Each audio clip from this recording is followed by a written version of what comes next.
আসসালামু আলাইকুম। আজকের গল্প আয়েশার নিঃশব্দ ইবাদত। তো চলুন শোনা যাক গল্পটি। এক শান্ত নদীর ধারে ঝর্ণার শব্দে চারদিক মুখরিত ছিল। সেখানে বসেছিল এক মেয়ে, আয়েশা।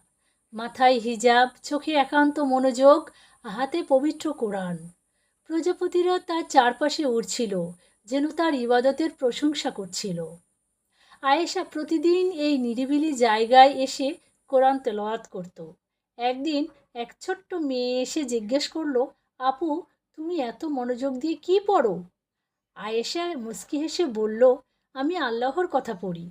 এতে মন শান্ত হয় আর জান্নাতের পথ জানা যায়। মেয়েটি আনন্দের সাথে বলল, আমিও শিখতে চাই আপু। সেই দিন থেকে আয়েশা শুধু নিজে পড়তো না, অন্যদেরও শেখাতো। তার নীরব ইবাদত একদিন ছোট্ট একটি হৃদয়ে আলোর ফুল ফুটালো। এ গল্প থেকে আমরা শিখলাম, ইবাদত শুধু নিজের নয়।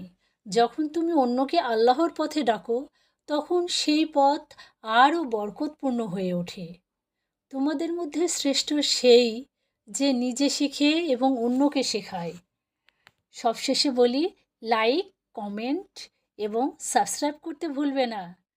ধন্যবাদ সকলকে।